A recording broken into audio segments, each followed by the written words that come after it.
Kalau untuk pengetahuan korang, yang kes Kamal ni, aku boleh bercerita tentang macam mana berlaku. Sebab aku dah dapat info-info sikit daripada kawan-kawan kita dekat sana kan. Dan dalam masa yang sama kita tanya sedikit wartawan, pihak penganjur sikit-sikit kan, penganjur punya ejen lah kan, bukan penganjur kan, ejen dia kan. And then dalam masa yang sama kita dapat kutip sikit daripada feedback daripada penguatkuasa, daripada tuan yang punya badan sendiri mengenai isu yang dia kena pukul di Singapore, Expo Singapore. So dalam soal ni kita bukan main sentimen negara tau. Ini bukan main sentimen negara. Korang kena faham dalam isu ni kita lebih profesional lah. Kita berbincang mengenai isu pokok. Maknanya isu pokok ni Kamal kena pukul. Maknanya Kamal kena pukul di Singapura. Okey. Bila Kamal ni artis Malaysia dan bila dia buat, contohlah buat kerja, tak kira lah dia buat persembahan ke, jual barang ke atau apa saja yang melibatkan di sana, dia bekerja. Bila dia bekerja tu, sentimen antara Singapura ni, mana Singapura ni dengan Malaysia ni selalu dia macam adik-beradik. Kan mesti kalau jadi isu kedua-dua negara ni, mesti isu dia mesti nak gaduh. Aku pun tak faham. Sebenarnya benda tu tak ada isu pun. Sebenarnya tak ada isu gaduhan antara Singapura ataupun Singapura dengan Malaysia. Tak ada langsung. Tak ada. Isu pokok dia bila kita nak bercerita Kamal Adli kena pukul. Jadi kita fokus pada topik isu Kamal Adli kena pukul tu. Faham tak? Dan daripada situlah, daripada ada few cerita, pelbagai story lah yang kita dengar. And then apa yang kita sedia maklum as a persatuan seniman, kita kena menyuarakan satu perkara supaya benda ni tidak akan berlaku lagi kan. Kalau contohlah, kalau benda ni berlaku dekat Singapura, dia tak boleh salahkan antara negara tu. Negara tak salah tu. Dia sebenarnya apa yang kita nampak, dia berpunca daripada soal keselamatan. Kau faham tak? Soal keselamatan. Aku tak boleh, kita sebenarnya, aku kena bagi kredit bila aku dah dengar banyak cerita, ambil point of view orang ni, penguasa, orang tua punya badan si yang bercerita dalam media sosial, especially di IG dan sebagainya. Kita ambil point sikit-sikit. Dalam soal ni, kita kena bagi kredit kepada mereka-mereka yang ada di situ. Maknanya yang membantu Kamal bila mana Kamal dipukul dengan cotak. Apa yang saya dapat maklum, Kamal dipukul dengan cotak. Cotak tu adalah cotak besi. Bukan kayu cotak besi. Lepas tu adalah peralatan yang tajam. Ada yang spekulate dia ada bawa pisau, dia ada yang ni. Dia lama-lama orang kata itu adalah kerambik. Sebab dia kecil, mudah nak bawa ke event-event tertentu lah kan, sebab dia kecil kan. Jadi dalam pandangan aku lah kan, aku punya pandangan, kita kena bagi kredit orang yang berada kat situ, Singaporean yang ada dekat situ yang membantu Kamal ketika itu. Kan, sebab bagi aku kalau tak ada orang-orang macam ni, si suspek ni, maknanya orang yang pukul Kamal ni pun tak dapat kita dapat tangkap kalau tak dibantu oleh orang-orang yang di sana, rakyat Singapura yang berada di sana. Jadi kenapa kita nak mermainkan isu antara Singapura dengan Malaysia? Malaysia yang nak tunjuk hebat, Singapura nak tunjuk hebat. No. Ni sekarang ni bukan soal pasal siapa yang hebat. Ini kita cerita isu pokok di antara kes isu di mana Kamal kena pukul. Itu persoalan dia. Bukannya masalah dia, Singaporean punya Singapore punya security bagus, ada kamera bagus. Bagi aku tak ada masalah. Singapore punya polis memang cekap. Bagi aku memang cekap. Sekejap je dapat tangkap orang tu, sekejap je terus buat tuduhan dan sebagainya. Sepatutnya benda ni lah perlu dicontohi oleh penguatkuasa di Malaysia ni, supaya jangan tunggu lama. Kalau benda tu dah nampak bersalah je, terus tangkap, terus hukuman. Kalau tengok hukuman dia, kalau isu ataupun kes dia tu besar atau berat, bagi hukuman yang paling berat. Setahu, tak silap aku lah, aku dah baca ada yang kata kalau dia kena dakwa ni dengan polis Singapura ni, yang suspek ni, tukang yang pukul ni, berkemungkinan dia boleh kena 15 tahun ataupun yang tadi ada view aku baca 24 tahun dan ada 6 sebatan. Bagi aku bagus kan, bagi pengejaran kat dia. Dan apa yang aku dapat tahu lah, yang pukul ni dia ada tattoo yang yang apa ni orang kata dia ada tattoo yang mewakili kepada satu grup ni di Singapura lah, grup gangster di sana. Dan banyak lagi spekulasi yang berlaku. Macam contoh, ada orang kata dia ada orang Johor yang mengupah apa ni yang suspek ni untuk pukul Kamal, kan, ataupun suspek tu lah sebenarnya adalah orang tu. Nampak tak? So dia punya story dia masih lagi dalam siasatan. Nanti kita lama-lama nanti kita akan tahu kedudukan sebenar. Sebab apa yang saya tahu, masa tu Kamal dan Ukasha serta family dia datang ke Expo Singapore untuk biasalah jual produk dengan meet and greet.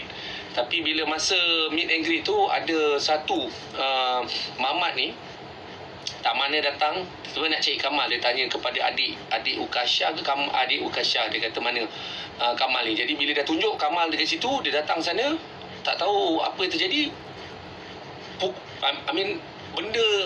Benda cota tu dia pukulnya Kamal kat bahagian belakang. Dan apa yang saya dapat tahu, kalau Kamal kena kat bahagian belakang, kat bawah sikit, dia boleh melibatkan nyawa Kamal tu sendiri. Nasib baik benda tu dia tak kena point yang boleh melibatkan kematian. Dan alhamdulillah so far apa yang aku dapat tahu, Kamal dalam keadaan yang okey. Sebab sebelum yang masa dia kena tu, dia dihantar ke hospital dan ditidurkan. Betul.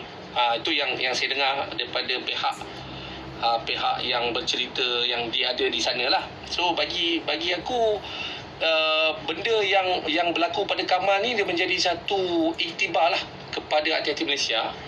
Tak kira lah mana kau nak pergi, kau nak pergi luar negara, kat mana saja negara yang kau nak pergi, pastikan organizer tu ataupun pihak penganjur tingkatkan keselamatan tu. Maknanya keselamatan tu adalah keutamaan. Kan? Keselamatan tu adalah keutamaan. Sebab bagi aku, kalau dalam hal ni, kita tak tahu lah benda ni. Bagi aku, benda ni, Expo ni, tak silap aku pernah pergi dulu. So far tak ada masalah sampai tahap macam ni. Mungkin bagi aku, orang yang pukul, maknanya suspek yang pukul Kamal ni, dia mungkin dia peminat psikopat kepada Ukasha ni.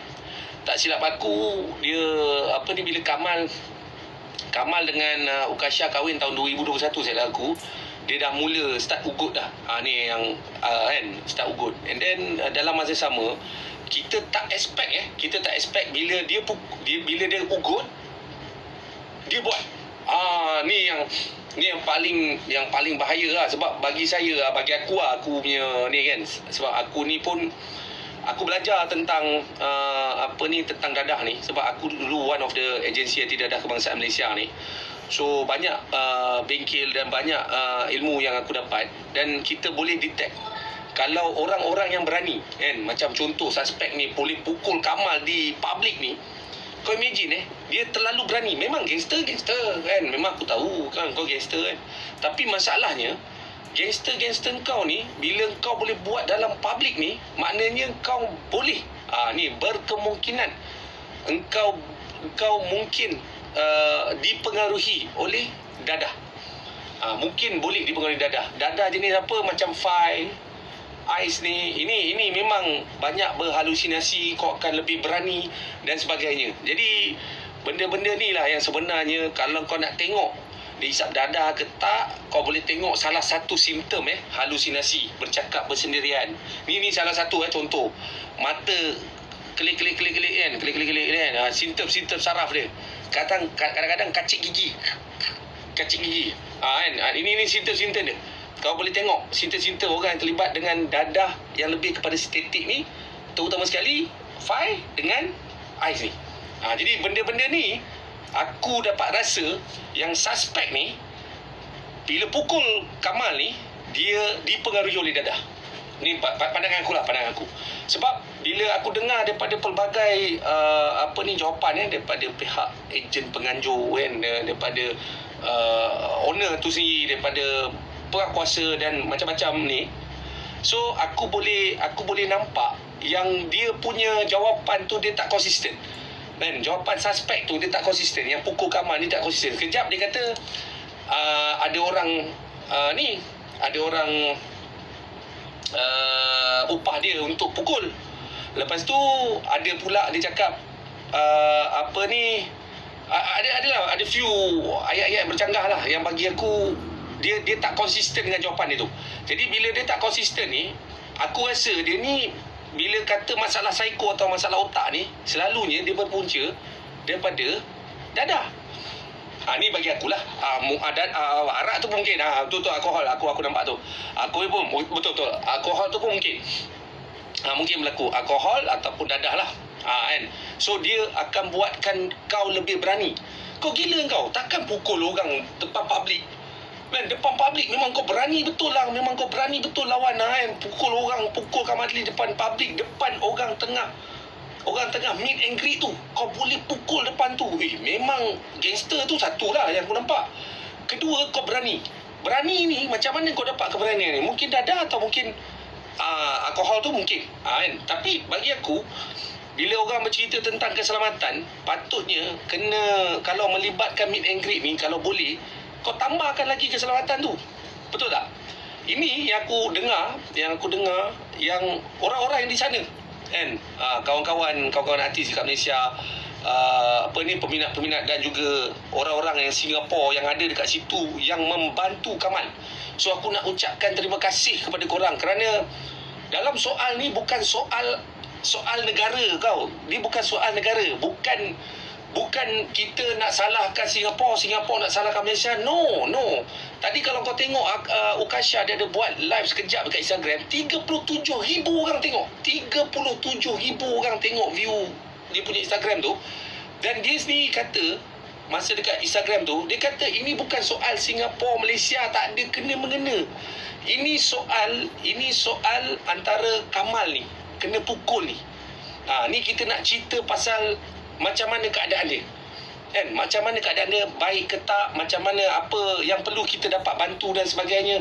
Dan saya amat berterima kasih lah. Macam aku cakap aku amat berterima kasih kerana rakyat Singapura yang ada kat sana sangat prihatin dan membantu untuk menangkap suspek tu. Itu yang saya respect. Dan mana rakyat Malaysia ada kat sana, hati-hati Malaysia kat sana pun banyak juga membantu. Aku ada baca juga ada few artis punya ni yang dia kata berlaku dekat bos dia dan sebagainya. Jadi bila sedikit sebanyak aku tahulah info-info dan sebagainya, jadi kita boleh olah ikut apa pandangan kita lah, kan? Sebab bagi aku ni, dia bukan gaduh antara Malaysia dengan Singapura. Kau tak payah cerita lah Malaysia dengan Singapura ni. Dia dah macam abang dan adik dah. Ini memang macam kucing lah, kan? Macam kucing dengan kucing gaduh kan. Tu kita tak perlu ambil pot dah. Sebab asal sikit je ganggu, cerita pasal negara. Asal sikit ganggu, dia ni tak suka negara ni, tak suka negara tu. Sebab aku baca komen pun, aku tak sebut pun negara korang, kan? Aku tak sebut pun mana-mana. Aku cakap umum, kan? Sebab selain daripada isu Kamal kena pukul, dia ada isu juga band Rajah daripada Indonesia tu datang ke Malaysia kena ugut bunuh. Benda yang sama, cuma berbeza. Indonesia datang Malaysia ugut, kan? Dia kata dia dapat ugutan bunuh dan sebagainya. Tapi tindakan tu tak berlaku berbanding bila artis Malaysia dekat Singapura kena ugut, benda tindakan tu berlaku. Bila berlaku ni, inilah menjadi satu kes tadi kepada yang lain dan akan berlakunya penambahbaikan untuk keselamatan sebagai contoh. Dan juga pihak-pihak yang lebih prihatin, maknanya akan lebih banyak lagi rakyat-rakyat Singapura yang akan lebih prihatin sekiranya berlaku perkara yang sama. Perkara yang sama juga kalau benda tu berlaku kat Malaysia, kan? Bila berlaku kat Malaysia, kalau benda yang Kamal tu kena, dia berbalik kat Malaysia, aku rasa rakyat Malaysia pun akan bantu hati-hati Singapura tu. Betul tak? Benda yang sama. Ini kita cerita pasal berperi kemanusiaan. Kita punya emosi manusia ni, ada rasa marah, sedih, geram, tolong, nak bantu dan sebagainya. Bukannya kita cerita pasal negara. Tak ada kena-mengena pun. Yang korang ni tak habis-habis nak cerita kehebatan dia ni, negara ni ada hebat, yang negara ni tak hebat, negara ni tu tak kena. Itu bukan kita nak tuduh orang dia ni salah. No, sekarang kita cerita pasal soalan, dia punya persoalan pokoknya, Kamal kena pukul. So statement Kamal kena pukul ni, kita study pasal Kamal kena pukul ni supaya takkan berlaku di masa-masa akan datang. Kau faham tak? Kan? Bila aku baca komen-komen korang, ya memang aku tahulah, memang kalau kau tengok komen aku tadi yang VTT, video TikTok aku tu, ada yang teka betul lah dan sebagainya. Sebenarnya yang bila kau tengok aku buat video tu, aku komen tentang Kamal ni, memang aku punya video tu bergerak-gerak. Sebenarnya aku video bergerak, kau tahu sebab apa? Aku cari lighting. Bila aku tengah macam ni, aku tengok macam gelap je. Pasal tu aku corner belah sini, tak terang pula. So aku corner belah sini. Sebab tu lah banyak yang aku tengok korang komen, korang pening, korang ni, betul aku faham. Tapi aku nak cari lighting yang cantik. Kau faham tak? Supaya korang boleh nampak muka aku yang comel ni. Kau faham tak? Assalamualaikum. Ya, waalaikumsalam.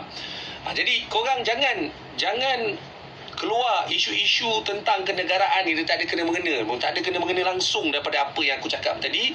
Apa yang korang rasa tentang isu Kamal kena pukul ni, tak ada kena-mengena pun. Tak ada kena-mengena pun tentang negara. Kau faham tak? Kau faham tak? Ni hal kemanusiaan. Yes, hal kemanusiaan. Contohlah, kalau kau tengah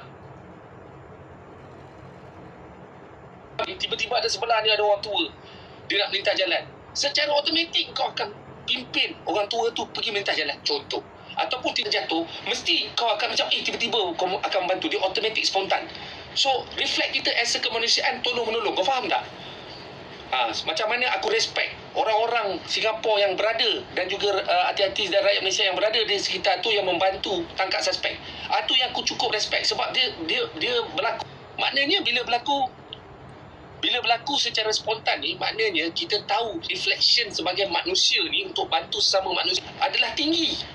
Kan? Ini bila kena pukul kau biarkan. Orang kena ragu kau diam.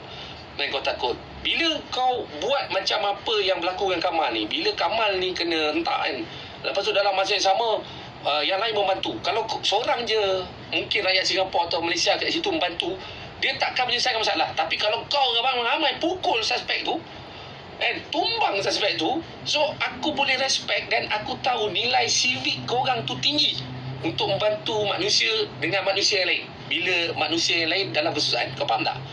Benda ni berlaku, apa yang Ukasha cakap, dia berlaku secara cepat. Secepat benda tu. Bila berlaku secara cepat, so benda kita tak expect. Bro, dia kena. Kamal ni baik dengan aku, kau tahu tak? Kamal ni baik dengan aku. Kamal Adli ni, aku kenal dia daripada hero remaja lagi tau. Tak silap aku, bukan aku bagi. Azwin yang bagilah hero remaja lepas aku Azwin bawa Kamal. Masa tu buat dekat Matic tu, aku tahulah. Jadi bila dia kena benda tu, takkan aku sebagai Presiden Sdn aku tak komen. Mestilah aku kena komen. Aku mesti kena tengok dia dalam keadaan yang sihat, keadaan yang baik.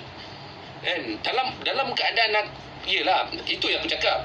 Dekat Malaysia ni, kita dah kena pihak kementerian lah, especially Kementerian Luar Negara kan, negeri, pihak Kementerian Komunikasi Digital. Aku dah tengok komen Menteri ada komen, Menteri KKD lah, Kementerian Komunikasi Digital, dia ada komen. Dia kata dia kena tunggu, nanti dia akan buat satu statement yang lebih jelas lah, yang lebih konsisten lah. So dia kena dapatkan dulu laporan tu. So bagi aku, tu tindakan yang profesional. Sebab dia sebagai seorang menteri, dia mesti kena dulu siasatan apa benda yang dapat, baru dia boleh announce as a menteri, baru nampak profesional. Sebab dia tak boleh nak terus cakap macam tu. Tapi kalau aku boleh buat sebab aku NGO. And then aku mesti kena bagi satu cadangan ataupun desakan tertentu supaya satu SOP ataupun prosedur yang perlu dibuat. Kalau macam contoh, aku dah bagi cadangan dekat satu akhbar. Aku kata cadangan sekarang, yang mana artis yang nak pergi bekerja di luar negara, sebagai contoh tak kira lah daripada bekerja dari bentuk persembahan ke, penggambaran ke, kau buat program ke, apa benda dan sebagainya, macam Kamal berlaku ni, kalau boleh maklumkan kepada Persatuan Seniman. InsyaAllah Persatuan Seniman akan buat satu form yang untuk standard ke mana artis nak pergi ke luar negara. Kalau dia boleh maklumkan, pakai email, dia tak perlu datang pejabat. Sekarang kita dah digital lah. So dia boleh maklumkan kita apabila berlaku masalah diorang di luar negara, masalah artis di luar negara, sedikit sebanyak kita tahu information tu dan kita boleh bantu. Maknanya maklumkan kepada kedutaan atau konsulat Malaysia atau mana saja yang boleh membantu rakyat kita di luar negara, especially artis tu. Itulah tugas persatuan salah satunya. Macam contoh hal Denji. Dan kita yang berusaha pergi membantu, maknanya berbincang dengan pihak konsulat Malaysia masa tu. And then masa bila kematian dia, kita yang membantu untuk mempermudahkan. Jadi inilah tugas persatuan. Sebab tu kita cuba, daripada kes yang berlaku pada Kamal ni, kita cuba penambahbaikan SOP kepada artis-artis yang bekerja di luar negara atas sebab-sebab kerja. Kita boleh bantu. Kan? Ini yang sebenarnya SOP mula kita cipta apabila satu masalah tu berlaku. Kan? Sama juga di pihak kementerian. Pihak kementerian pun kena ambil maklum dan juga mungkin boleh mengeluarkan kenyataan-kenyataan yang boleh meredakan keadaan ataupun menyejukkan hati keluarga yang ada di Malaysia ni. Jadi benda ni lah sebenarnya peranan persatuan untuk membantu artis-artis kita yang bekerja di luar negara. Faham tak? Kalau artis Singapura kerja kat Malaysia, Seniman dia ambil kisah tak? Brother, dia macam ni lah. Orang yang masuk, tak kira lah artis daripada mana pun, negara mana pun kau, dan kau masuk Malaysia, memang kau kena daftar dengan kita sebagai ahli bersekutu tau. Kau kena berdaftar sebagai ahli seniman, sebagai ahli bersekutu. Jadi kalau kau ada masalah dekat sini pun, kalau kau ahli kita pun, kita tetap akan protect. Cuma hak kau tak boleh sama dengan hak warga negara. Faham tak? Dia memang tetap. Memang kau cuba kau pergi tanya berapa ramai artis yang dekat luar negara, tak kira lah Indonesia, Singapura, Brunei, ada yang daripada Thailand datang ke Malaysia. Pernahkah aku buat hal benda tu dengan dia? Tak ada. Kalau dia ikut prosedur, kalau dia ikut undang-undang, kita tak ada masalah. Sama juga bila berlaku Kamal di negara Singapura, dia kena ikut undang-undang Singapura. Kau faham tak? Sama juga dengan hal Benji. Benji, dia kena tangkap di Indonesia. Jadi dia kena ikut undang-undang Indonesia. Bukan dia kena ikut undang-undang Malaysia. Tak ada. Dan dia ikutlah kepada negara tu punya undang-undang. Sebab tu bagi aku respect dengan rakyat Singapura yang berada di situ, yang membantu sesama manusia, dan dia ada sivil yang tinggi untuk membantu sesama kita. Tak kira lah kau warna kulit lain ke, tak kulit lain ke, kau negara mana ke, dengan semangat kau membantu tu yang aku respect. Itu pertama. Yang kedua, tindakan polis tu cepat. Dan bila cepat dah dapat hukuman dan sebagainya, so tak ada soal isu pun pasal negara ni. Kita isu pasal polisi negara kau tu bertindak macam mana, tindakan yang berlaku bila orang kena pukul.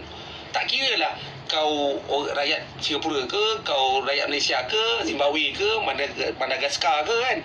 Tak kisahlah, kan. Yang penting tindakan kau tu buat macam mana nak solve problem yang kalau ada orang kena pukul.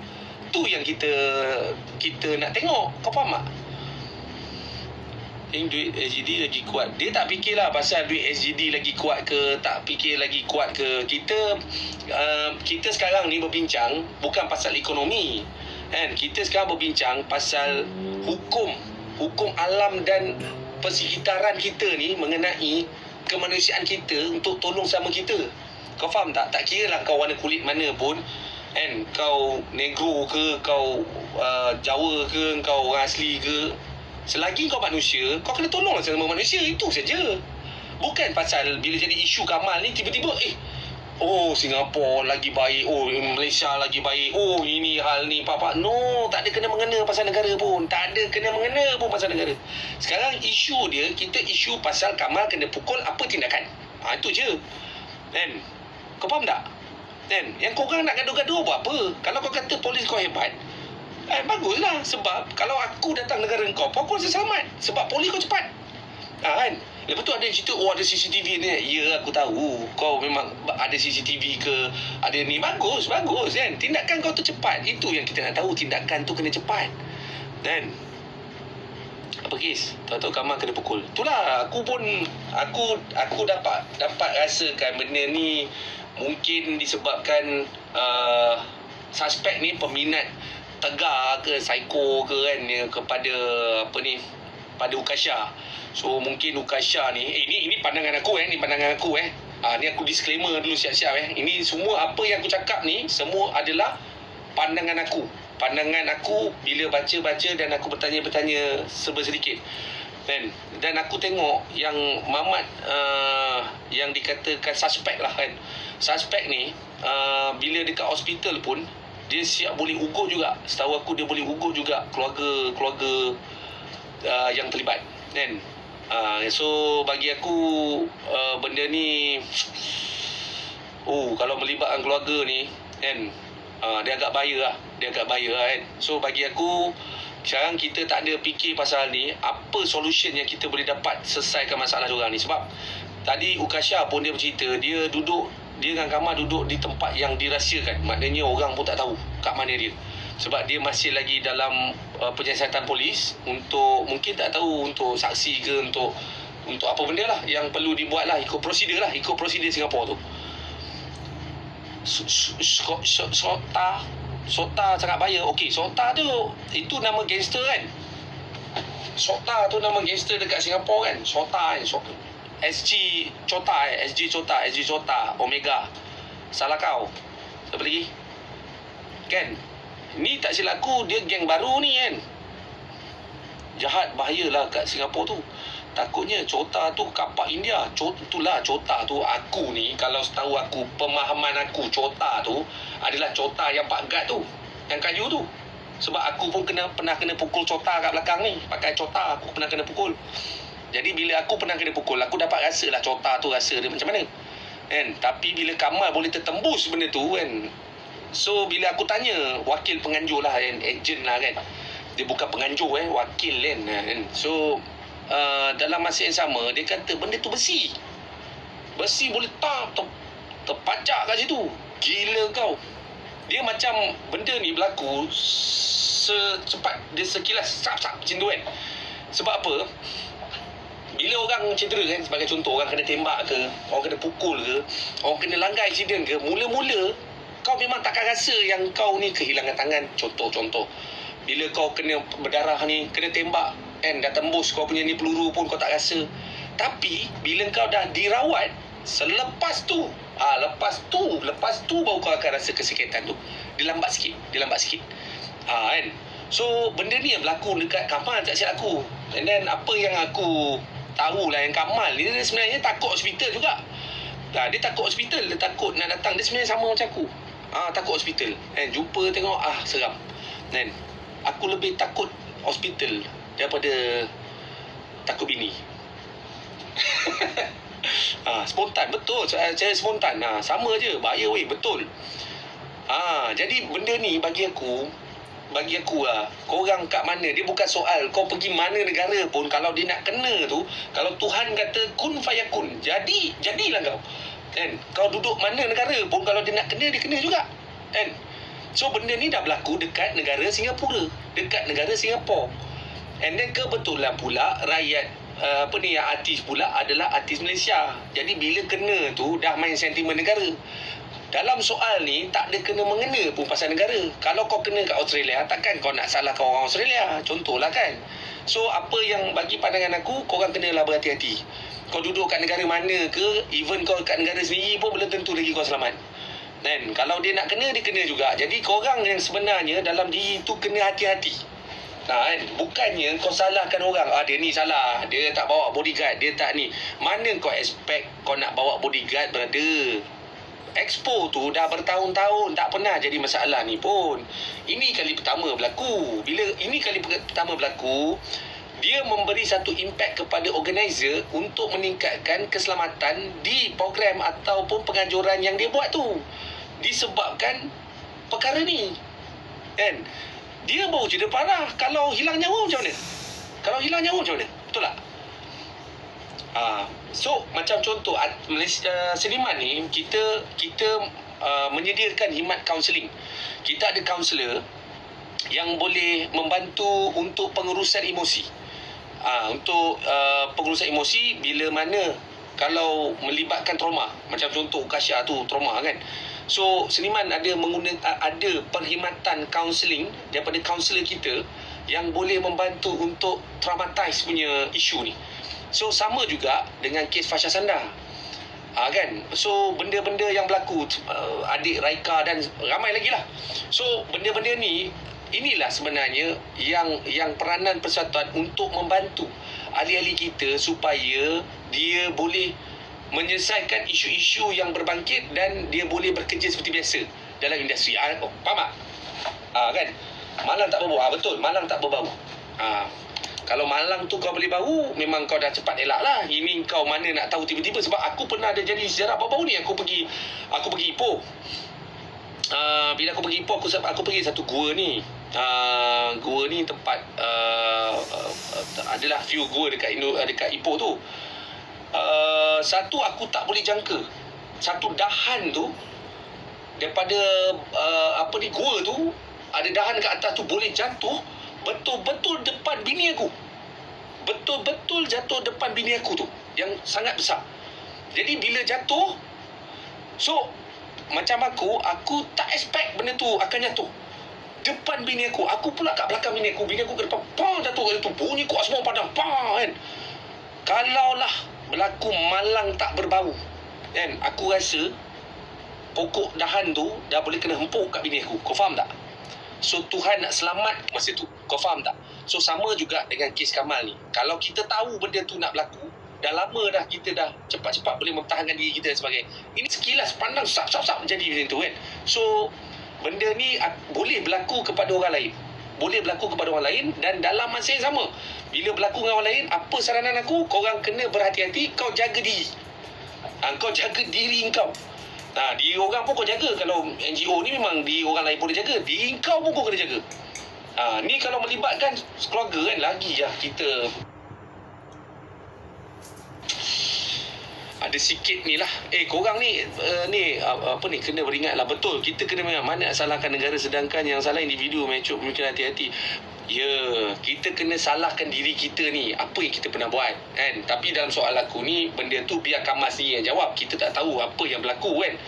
Mungkin ugutan berlaku tu kepada public figure tu biasa. Sebab aku ni berapa hamba aku dapat ugutan, kan. So mungkin benda tu dia sekilas pandang dia, mungkin dia anggap setakat ugutan je, tapi tindakan takkan berlaku. Tapi tiba-tiba benda berlaku, kan. Itu kita tak expect. Kau faham tak? Korang tolonglah tapping ni. Ada 3,000 lebih. Kalau kau tapping 30 ni, aku rasa dah, kau tap screen tu, aku rasa dah beratus ribu dah ni. Bagilah ramai sikit orang masuk dalam live aku untuk aku boleh bercerita. Dan aku nak pandangan korang tentang komen-komen tentang artikel pukul ni. Kau faham tak? Benda ni first time kena pukul ni. Ni share lah, tolonglah share. Bagilah share ni sampai 300 ke 500 ke, kan. Korang boleh share, kau boleh like ni. Sambil-sambil baru semangat aku nak borak. Aku belum cerita lagi aku nak makan depan korang ni, nampak? Burger Ramli. Burger dan hotdog Ramli. Sabarlah. Dan sebab aku dah lapar, kan. Nanti aku makan kat korang. Cukup je 200,000. Bawah ni cukup 1,000 share, aku baru makan korang.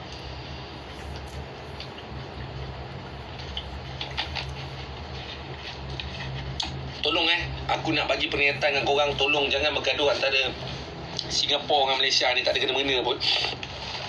Kita isu pokok je. Isu pokok kita, Kamal dipukul, kan, dengan gangster apa?